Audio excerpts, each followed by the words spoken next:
greetings, and welcome to another episode of Her Voice Podcast. I am your host, Coach Ivy, your favorite mompreneur, author, master coach, and inspirational speaker. I am truly excited. It's just that time of year, right? I am excited. But this is also that time of the year where we all start to get a little antsy and a little nervous. So we definitely want to cover a very vital topic tonight. We're going to have fun while doing it, but it's a very necessary and important conversation. So we hope that you take notes from our expert tonight. At this time, I'm going to turn it over and allow our wonderful co-hosts to introduce themselves, starting with Davida. Hello, everyone. I am Davida Foushee, and like I always say, stay prayed up every day. Hey, it's Lady D. Hello, and welcome to Her Voice Podcast, the show that allows a space for women to gather, converse, and respectfully speak freely. A place where we can have grown women talk with like-minded women to gain insight and perspective on everyday issues and topics of discussion. I'm your co-host, Crystal, and in this episode, we will discuss Her Tax Chronicles, the basics.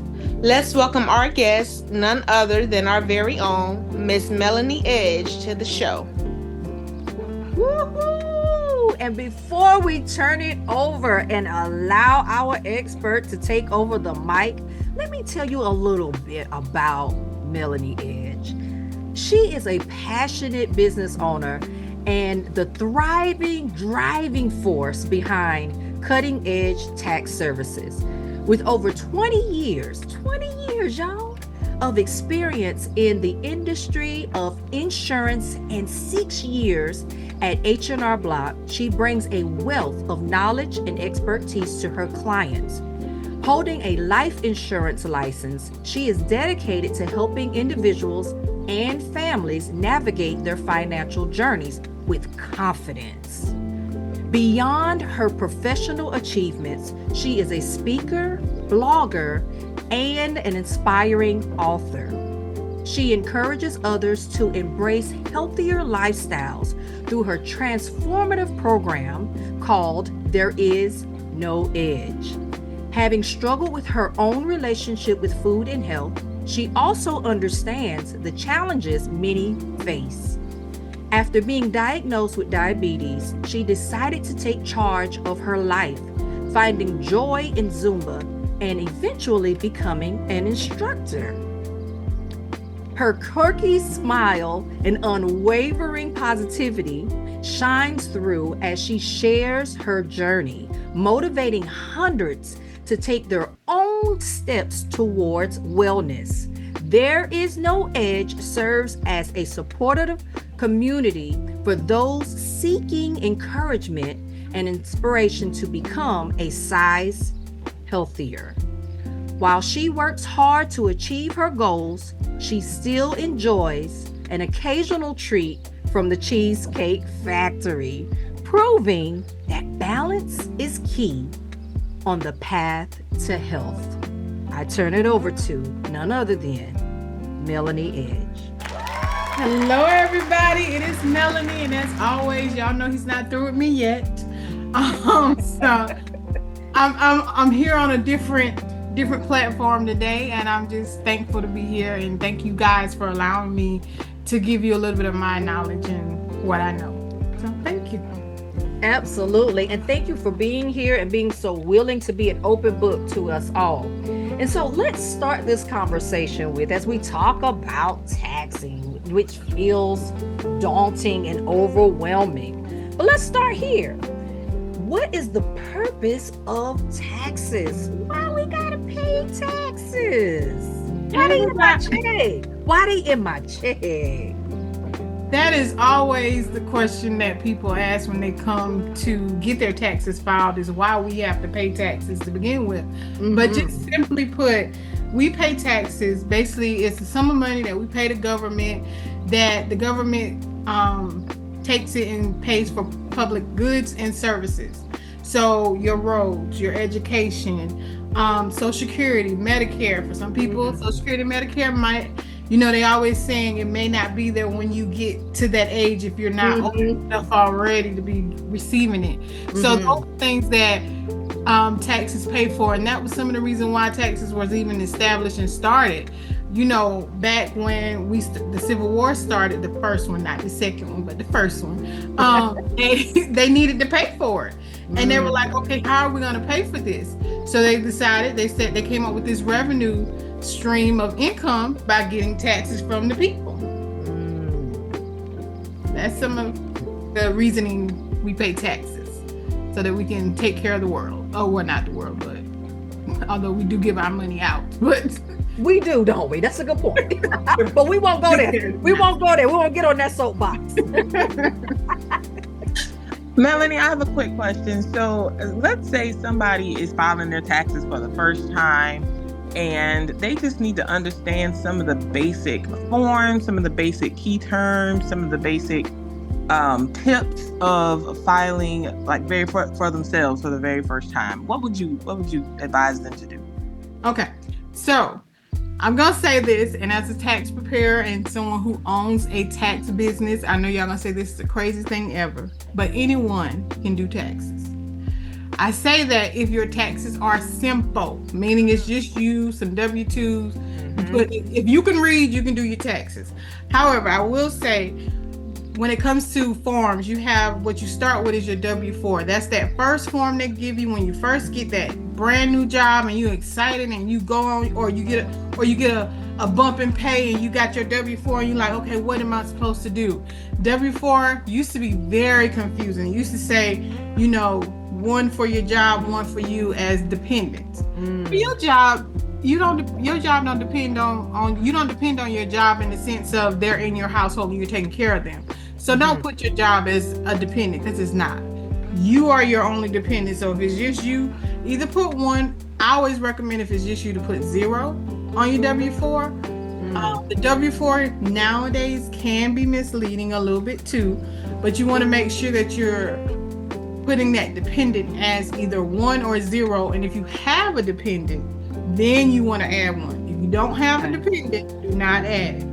Then you have W-2. That's what you get at the end of the year, after you've done all your work, from whether you work 1 job or 2 jobs. And these are jobs that are actually paying you money and taking taxes out. That's what a W-2 is. Not to be confused with a 1099. If most people get W-2s. You go to work, they take taxes out. At the end of the year, they give you a W-2. This W-2 states, okay, this person worked for me for however amount of time. They've made this amount of money. That's that block number 1. Tells everybody how much money you made. It also will show if you had taxes taken out. It'll show also if you had your insurance through your employer. It'll show if you participated in the HSA. It'll show if you participated in the FSA. Sometimes it actually will even show if you donated money through your job on that W-2. So W-2 can have a lot of things on there. That's what I say. If you just have a simple W-2 where it's just you, even if you had paid your insurance through your W-2, if it's very simple, you can do your taxes. And all taxes have to be filed on a 1040 form. That's the primary form. That's the first form. Don't go crazy with the Schedule C's, the Schedule E's, the Schedule A's. Don't worry about the schedules. 1040.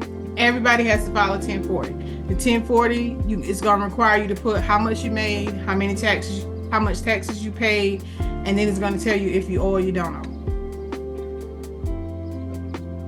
And like I said, you have your 1099. So your 1099 form is not to be confused with a W-2. A W-2 taxes were actually taken out. 1099, that meant you were an independent contractor. No taxes were taken out, and you're required to pay taxes on that money you made. So those are kind of like some of the basic forms that you have. See, that right there is why we need people like you, Melonie, a tax preparer, just to explain the very basics, because that was already a lot. And most people get confused. So at what point do you feel like a person should seek assistance or go see a tax preparer to prepare their taxes and not attempt to do them themselves? If you ever feel unsure, uneasy, if you're questioning what you're getting back or what you're owing, I think you should seek a tax preparer at that time. Also, I'll be honest, if it's something simple and you don't mind paying the money, even if it's a simple tax return, sometimes a tax preparer helps. Because that's, my cousin always told me, you shop out what you're not good at. So if that's not something you're good at, find you somebody that is, and that's somebody that you go to all the time. I have long-standing clients that come to me because they just don't want to deal with it. So if you ever feeling uneasy, I always say, anytime you have that uneasy feeling, seek somebody out. If you decide, hey, I'm gonna open up a business, seek somebody out. Hey, I want to itemize, seek somebody out. Especially if you itemize nowadays. With the way the forms are set up, you may miss something that you could have put on there that you didn't even know about. Well, Melonie, I'm glad you brought up itemizing, because I can remember wanting to itemize on my taxes back in the day and not being able to. So can you explain the benefit of being able to itemize, and who's authorized to itemize and who's not? Okay, so itemization used to be very, very simple. Prior to our newly elected president coming into office the first time, itemization was very easy because the standard deduction was so low. And your standard deduction is basically what the government says you need to live on. So if you're single, this year they're saying you should need to live on $14,600. Don't nobody yell at me. I know that's not enough money to live on. I know. If you had a household, that's $21,900, and I know that's not enough, especially if you got more than one child to live. Oh, goodness. So you got to start there with the standard deduction. It used to be standard deduction is probably about $5,000. You got that $5,000 off. Then you got $4,050 off for each person in your household. Well, they said, no, we want to make this very simple for anybody to do it. Although the person that made it very simple don't do their own taxes, just a tidbit. They wanted to make it very simple for that modern day human to just go ahead and do their own taxes. So they doubled what the standard deduction is.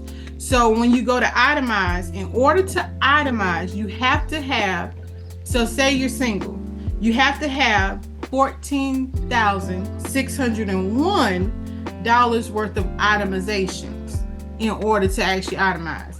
Because a lot of people say, well, I bought a house so I can itemize this year. Yeah, you used to, but if you don't have anything but just that house, you can't itemize. But that's where I come into place, because we're going to find, okay, we're going to take that house, we're going to use the interest you paid on the house, we're going to use the actual your real estate taxes that you paid on the house. Then we're going to go and actually look at and see what you paid in tithes and offering. Then we're going to go look at what you paid when it comes to donations. Then we're going to go look and see if you paying out of pocket for your insurance premium, how much you paid for that. If you had an extreme amount of medical bills, how much was that? So it's a lot of different avenues to actually itemize, but that's the biggest reason why most people can't itemize nowadays, because they can't get over that standard deduction. And if you are head of household, that's $21,900. So think about having $21,000. Most people don't have that at itemization. Some people do, but most don't. But that's the reason why a lot of people that want to itemize does not have the opportunity to itemize because of that change in that standard deduction. Like I said, that standard deduction is what the government says, hey, this is what you need to, this is what we consider the standard of living for you. Wow. You really broke that down. That makes a lot of sense. So is that why sometimes whenever you find people who are higher earners, they tend to start businesses or start investing on the side? Yes.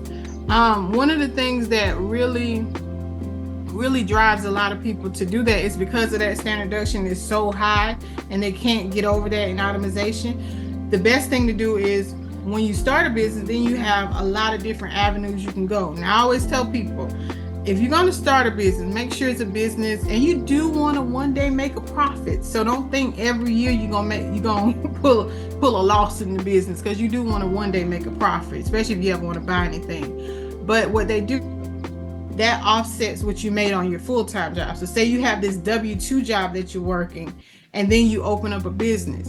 Well, then that opens you up to basically all your money is put in one pot. And so what you made over here, you may owe $2,000 to the government because you made too much or you didn't put enough in, but you have $2,000 worth of expenses on your business. That'll offset your business. That'll offset what you owe the government, making you breaking even. Then some people open up what I consider a Roth IRA, which if you ever need to, don't reach out to me, Cutting Edge Tax Services at gmail.com, because I can help you with that. Open up a Roth IRA. Roth IRAs are good because you get them dollar for dollar. Every year they go up, they go. So I think this year, if I'm not mistaken, I know last year was $6,500. So you can put up to $6,500 and get dollar for dollar off on your taxes.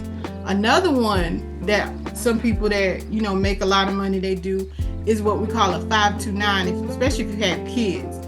Now it's good because even if you don't have kids, you still can do a 529, and once again, that's dollar for dollar. So whatever you put in that, you can put off on your taxes. The good thing now is, back in the day, a 529, the child or someone in your family or you had to go into education. You had to go to school. Now you can convert it to a Roth IRA if the person decides they don't want to go to school. I hope that answered your question. I know I said a lot. No, you really did answer my question. You changed somebody's life just with that little bit of information right there. So thank you. Yes. A lot of people, especially with I have 529s for my kids, and knowing that even if they, you don't want to pressure them to go to college, but knowing that if they don't make that decision, that this money can still be used for their benefit is awesome. I wanted to ask another basic question. The difference between state taxes and federal taxes. Everybody, pays their income taxes, but a lot of people don't really know how it goes. So can you kind of talk about that? Yes. A lot of people say, why are they taxing me twice? Well, they're not taxing you twice. They're not taxing you twice. So federal taxes go directly to who it says, the federal government. It handles Medicare, Social Security, paying some of these politicians and public officials that you have to basically maintain the United States household. You make your money to maintain your household. That's what you take home. You maintain your household with it. Taxes is what the government uses to maintain basically our government household. Now with state, each state is responsible to maintain their household. So what they do is they say, okay, federal's going to do what they need to do, but we still need to take care of home. And you're always supposed to take care of home first. So what the state do? They then come behind federal and tax you on any income that you made within the state. Now some states, they get their money from different type of revenue streams, where they may do extra taxes on. I know everyone in South Carolina has heard of the penny tax. So they may do now South Carolina's not one of the ones, we still got taxes here. Like a penny tax, or they may do some extra kind of maneuvering and money wise to basically support the state. And those states are like Tennessee, I think not Texas. Texas is jumping in my head, but I don't think Texas is one. I know Tennessee is definitely one. And the only reason I know that is because I handle a lot of military clients, and a lot of military, they will make their state of record Tennessee once they're stationed there, so they don't have to pay state taxes. But the difference between them is you paying one to the federal government for the government to maintain their household, and then you paying the second tax to the state for the state to maintain their household. And that's roads, the construction. If you live here in Columbia, South Carolina, we know everything is tore up in Columbia. We got Malfunction Junction, we got Hartsgrove, so we all tore up over here. So our money's getting spent right now on the road work. So So you did mention something, and I wanted to ask you, how is that determined? When you were saying as far as like the different incomes and people making less money, certain things, then, how do they determine what your tax bracket is? So your tax bracket is based off of what you make. So the more you make, the higher your tax bracket. The less you make, the less your tax bracket. And that's where a lot of people get kind of hung up at, because on average, most middle class tax bracket is between 12 and 15%. And most middle class individuals make anywhere from $40,000 to $80,000. Sometimes $100,000, but once you get up to the 100, you're more upper middle class than lower middle class, than middle class. So what happens is, so they put you all in a group, and it's 100%. And here you are in the middle at 12. So you have your 12% that you have to pay. Now this is where the kicker comes in. Now you may be at a 12% tax bracket, but they may be only taking 10% out of your check. So that's when it comes back and you're like, well, why do I owe? I only claim myself. That's why I always say, if you're an individual and you don't have any dependents, always claim zero. Because at zero, they're going to take that additional money out that you need to break even. When you put that one in there, immediately it says, oh, they have one dependent. But once you go to file your taxes, that you're not represented on those taxes. You're not represented as a dependent. You just get that standard deduction, not what a dependent would get. So if you put zero, they automatically going to make sure that you're paying was for your bracket. Not necessarily, depending on how much you make. So if you put zero, of course, the less dependents you put on your W-4, the more they're going to take out your check. Mm-hmm. So what it tends to happen is, say you make, normally you could, that's where the W-4 comes in, because some people don't fill this out right. And if you mess up and you put one number wrong in one spot, it's going to throw off the percentage they take out your check. So you can be in the 15% tax bracket, but only be getting 10% taken out your check. And that difference in that 5% is what's gonna get you. So what tends to happen is, you really have to talk to your preparer, find out what tax bracket you're in. Once you see what tax bracket you're in, you take what you made times whatever tax bracket you in, and that's how much taxes you should be paying in. And if you are not close or near that number, then you need to ask for like an additional $25 or $20 to be taken out, whatever you need to get close to that number. Because what's going to happen at the end of the year, they're going to ask for that money back. Mm-hmm. Now, my suggestion is, if you have the money, like say you were $2,000 off, like you need an additional, you want what I call an excellent client, and you were about $2,000 off of what you need to put into your taxes, and you have the $2,000. I always suggest, do not pay that money to the government. And government, please don't come get me if you hear this podcast. Do not pay that money to the government.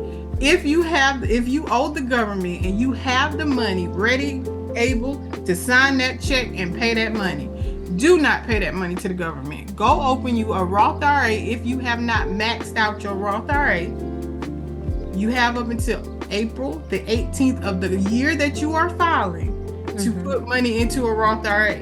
Put that money into a Roth IRA. Get your paperwork for your Roth IRA. Then come back before you file your taxes. Don't file your taxes. Find out how much you owe. Halt there. Go get the Roth IRA. Come back. Add that to your taxes, then you break out even. And instead of paying the government that extra $2,000, you now paid yourself, and it's actually going to benefit you in the long run. Absolutely. Got it. I'm glad you said that, because most people would not tell you that. They would not. I had a client one time, and it threw me because I wasn't ready. I like to call, I have excellent clients. I call my excellent clients the ones that make over $100,000. This particular client is a married couple. They made close to $300,000. But it was a lot of contracted work. So they didn't have a lot of taxes taken out. Right. And their tax bill was about $8,000. And they were about to pay it. Literally about to pay it. Like, didn't blink, didn't switch words with me, was like, can you go ahead and help us figure out how we can go ahead and get this paid today? I was like, sure. But you mean to tell me you have $8,000 to pay today, right now? And they were like, yeah, we have it. Oh, no, we're not doing that. No. Y'all didn't give me no Roth IRA paperwork. So what we did was we ended up setting up Roth IRAs, because remember, it is $6,500 per person. So we set up one for her and one for him, and then put that on their taxes, which then brought them back to even. Because I was like, we're not doing that. Because their children were already grown, so they weren't able to do at that point. 529s couldn't be transferred over to a Roth IRA, so we didn't do a 529. We did Roth IRAs for both of them, so they would not have to pay that money. Yeah, I am very big on. I know a lot of biblical things say, give unto Caesar what belongs to Caesar, give unto God what belongs to him. I am all for it, but sometimes Caesar be wanting to take too much. You put your foot down and be like, look, Caesar, I gotta live too. Yeah. And it sounds very much like you're still legitimate. That's not that's not the issue, right? So but because it also says you need to pay yourself. Right.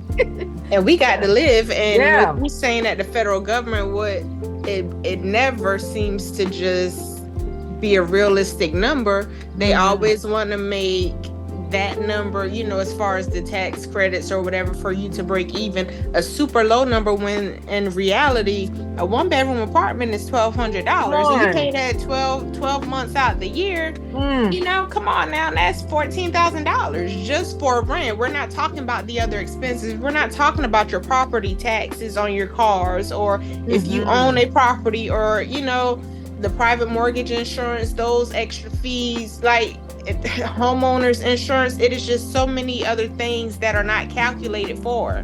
Yeah. Don't forget you haven't eaten yet either. And that's what I'm saying. So these are just the things that you are paying back to your government, whether it be federal or state. You are paying it back, and then they want to lowball you and say this all you need to live off of. I'm giving y'all more than that for the year.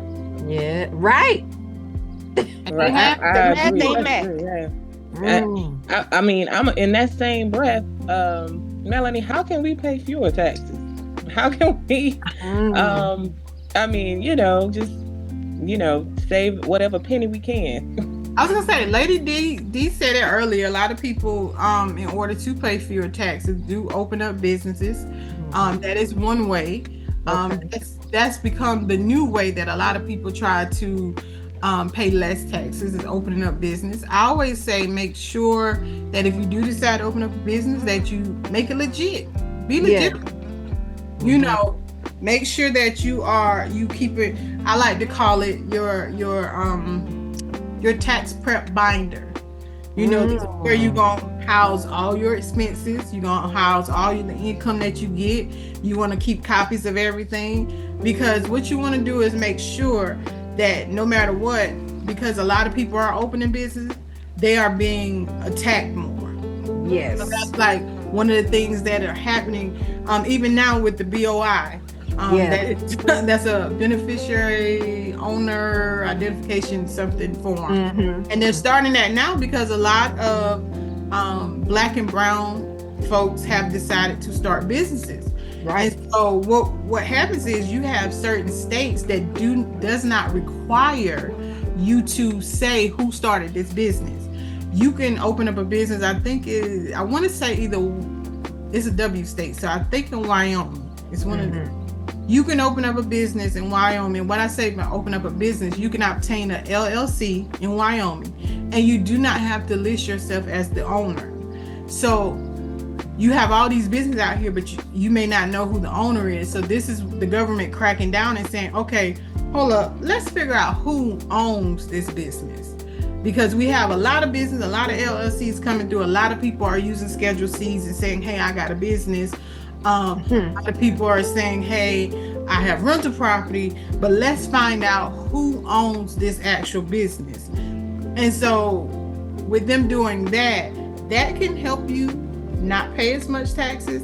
I always say kind of stay on, if that's not your niche, if you don't want to open up a business, if that's not your thing, Roth IRAs are the second best thing, I think, if not the first thing, to help you pay less taxes, because you're basically paying yourself, and this is money that you can access if need be.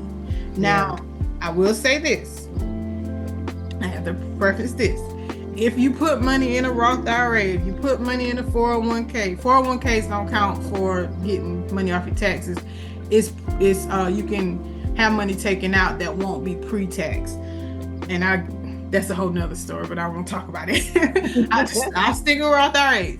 If you decide, I put $10,000 in this Roth IRA, but I need to get some money out, and you get money out, please, please, please. And if you're not 59 and a half,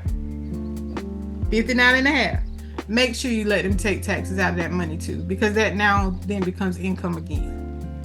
Because now you're adding to your income. A lot of people forget that, especially with 401ks. A lot of people will get those 401k loans and just think, oh, that's my money, so I'm good. No, if you get it before you're 59 and a half, they're going to double tax you. They're going to tax you 10% for taking it out early, and they're going to tax you 10% just because it's a Monday. So make sure you're doing that. So I would say, like a Roth IRA, your 529s,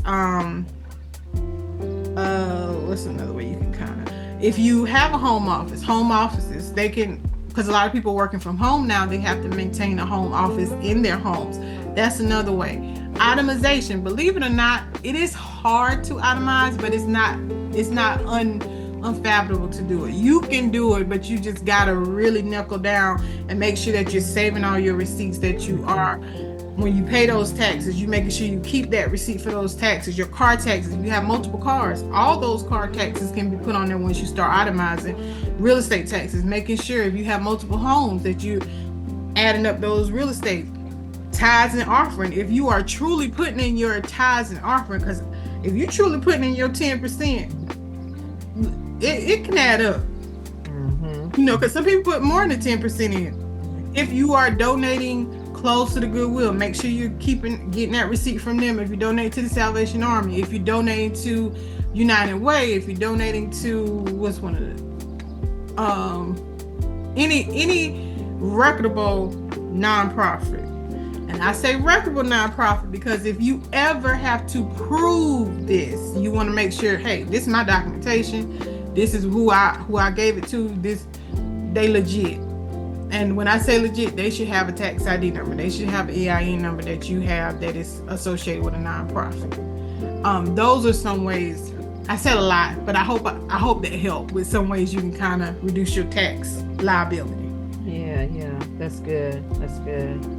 And speaking of fewer taxes and these expenses and these write-offs and things of that nature, can you please dispel the whole fear of owing? I'm really a fan of empowering ourselves with knowledge and information to dismantle fear. So when it comes to owing, can you speak to how or why people end up owing, and then some strategies to pay that money back? So a lot of people end up owing. First reason is because they don't put enough in. So everyone has what I like to call your tax bill, which is your tax liability. It's what you owe the government. That's once they subtract standard deduction, any kind of IRAs you may have, if you are a teacher, I don't know if I have any teachers that are listening, but if you are a teacher and you buy things for your classroom, keep those receipts. You don't have to get an extra form. It's on that first page of the 1040. You could take up. It used to be $250. I think it went up to $500 last year. Oh, okay. So if you're a teacher, you can put that on there and reduce what you owe the government. Mm-hmm. So once you do all you can and you reduce it, then you find out, hey, I owe. It is not the end of the world. Do not cry. Do not fret. It is not the end of the world. Let me tell you something about the government. The government gives you 72 months to pay them back. Granted, they do put interest on that when you're taking your time to pay it back. But I tell people this. What you do is, say you owe, you don't have it to pay. Because most people don't have $1,000 just laying around that they can pay the government. But you do got $10. You do got $25. What you do is you contact the IRS. That what they will do is they will send you a bill. So when you finish your taxes, say, hey, I'm gonna pay y'all. They will send you a bill. Once they send you that bill, you go online and you sign up to do a payment arrangement.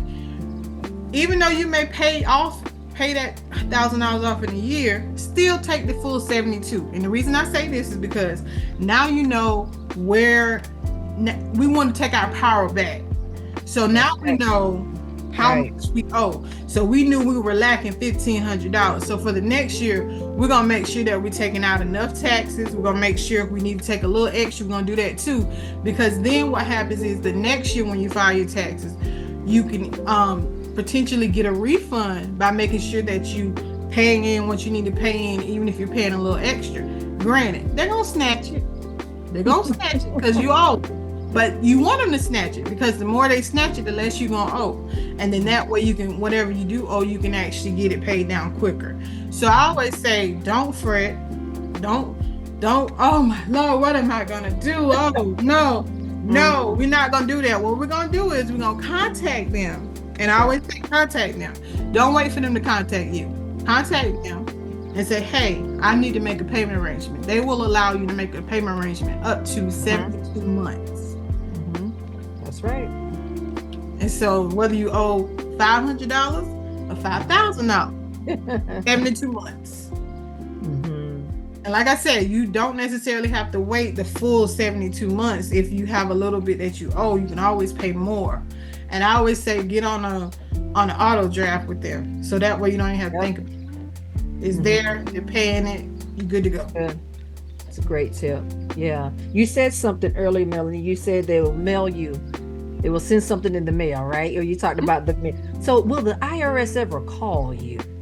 No. If you ever get a call from the IRS, hang up.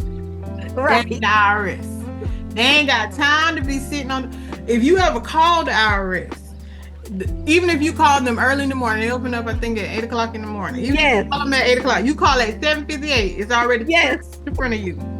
They don't have time to call you. So if anybody ever calls you and say, hey, I'm calling you from the IRS, and we have a deal where we can take away your debt if you pay $50 a day, hang up. Tell them, okay, thank you, and hang up. The IRS would never call you. The reason why the IRS would never call you is because they always want to have a paper trail in the event that they need to come after you for more money. Okay. So they're never going to call you because a call is not a paper trail. They need that paper trail. That's why you need to contact them over the phone. They're still going to direct you to their website to get the paperwork in order to send the paperwork in to even start the actual payment arrangement. Sometimes if you get a good agent, they'll help you fill it out over the phone and then mail you the completed copy, and you just got to sign it and return it. Yeah. Sometimes you don't always get them. Get the good. So just depending on who you get. But yeah, they will never call you. If you ever get a call from the IRS, hang up. They ain't the IRS. Thank you for that. And while we on that, I got one quick thing to say with that. Some cities do have an actual IRS building, and you can schedule an appointment and go in and see an agent or someone that works for the federal government and the IRS that can help you with paperwork, get taxes filed, file amendments, things like that. So if you have one in your area and you need to contact them, sometimes it's easier to do that rather than have to play phone tag and sit on the phone for an hour and two for somebody to answer the call for you. Yes, that's a good tip, Crystal. Yeah. That is a good tip, Crystal, but I will tell you this. Don't just go down there willy-nilly. No. Oh, I know that. You got to call and schedule that appointment. Yeah. You have to make an appointment. They will turn you around at the door and say, please go make an appointment and come back. So make sure you make that appointment. But they will. Because another thing, I'll just say this with scam-wise. A couple years ago, probably about 10 years now, a group of people in Florida got together and they stole a whole bunch of Social Security numbers, and they got a whole bunch of tax returns. Now, if you were one of those Social Security numbers that was compromised, then they send you out a 6-digit PIN code. This 6-digit PIN code has to be put on your taxes in order for them to go through. They will not go through if you don't have a 6-digit PIN code on there. That was to stop people from stealing other people's social security numbers and filing taxes on their behalf in order to get their refund. If you lose that 6-digit PIN number, please don't ever lose it. But if you lose it, in the event you do, the quickest way to get a new one would be to set up an appointment with the IRS building. Either most major cities have them, or your capital of your state has a IRS building. Set up that appointment, go on in, get your 6-digit number, and then come on out. Let me explain what happens. You go in to verify that you are you. So you have to give them your social security number, you have to give them your license, they verify that it's you. They're still gonna mail you that digit, but that's the quickest way to get you that actual information. Thank you, Mel. That was good. Real good. Very informative. Tax is still not my thing, but you did put me at ease a little bit with all this information. Well, that's my whole goal when it comes to taxes. I had, and I'll say this real quick so that we can all close. I had a very bad experience with a tax company that was not reputable. Everybody was going to get their taxes done for them. They were so famous here in Columbia, and everybody was like, go get your tax done, go get your tax done, they're going to get your refund. My goal was always to break even. My goal was never to get a refund. And so I actually went to them, and I actually back then had an Avon business, and they had set up these taxes. It was the biggest return I have ever gotten back, you guys. It was almost $5,000. I was just like, it was BOC, ball out of control type of situation. And fast forward a couple years later, I get audited and I don't have the information that I need. So what ends up happening when I don't have this information that I need, I end up owing all of this money that I got. So that's why I always say, make sure you document, make sure that you have it, make sure that you are keeping that binder with all your expenses and everything, because I end up getting audited. Then they end up not taking the plea bargain, and I end up going to court to talk about my taxes that were filed. And that's what really sparked me to say, I'm going to learn how to do my taxes. I'm going to learn how to help other people so they don't have this same experience I had. Wow, Melonie. Wow. That's such an unfortunate situation. And I'm sure there are a lot of people who are listening to this who have probably had similar situations, which is just the importance of us knowing how important it is for us to file our taxes. So as we enter into tax season, what are some tips that you can give us about how we can prepare to go and file our taxes, how we can get in contact with you or find a local accountant or tax preparer in our areas? File your taxes is tip 1. You'd be surprised how many people don't file their taxes, then look crazy. And I say that because if the government owes you, you have 3 years to collect. If you owe the government, they got 7. File your taxes to collect. One tip I would say is make sure you have all your documentation together. Make sure before you go in there, you got all your W-2s. Even if you work the job for 2 days, make sure you get the W-2 from that job. If you have any 1099s, make sure you have those 1099s. If you have any dependents, make sure you have those dependent social security numbers, as well as the social security card, just in case. Some preparers prefer that you have the social security card with you. Some don't, but make sure you have those social security numbers. If you are going to itemize, make sure that you have those receipts and those numbers ready. Most tax preparers are not accountants, nor are they bookkeepers, so they just need the number. But I emphasize having the receipts because you want to make sure everything that you are giving to your tax preparer, any numbers, anything that you're asking them to put on that tax return, that you can back it up, because that's what matters, that you can back it up. You say you got this amount, you paid this amount, you have a receipt to back that up. You also want to make sure that you find someone who you feel comfortable with and who you feel safe with. And I say that because finances are a vulnerable situation. You are opening yourself up to a lot of things, and a lot of people get very nervous, get very, very timid, and this is not a time to be timid.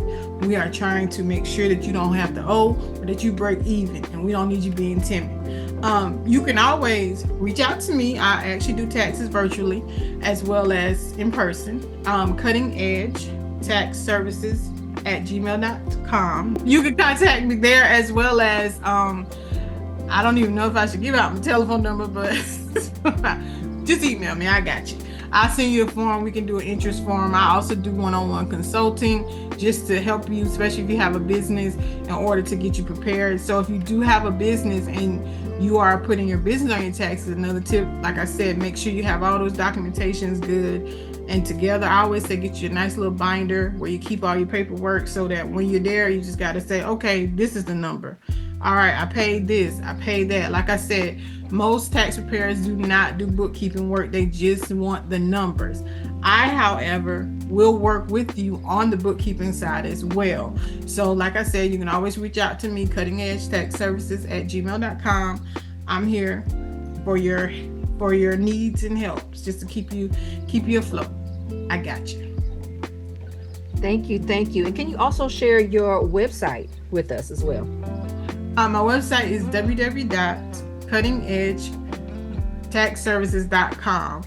Okay, and then you have social media outlets as well, right? I do. You can find me on all social media platforms at cuttingedgetaxservices.com, as well as you can find me www.thereisnoedge.com.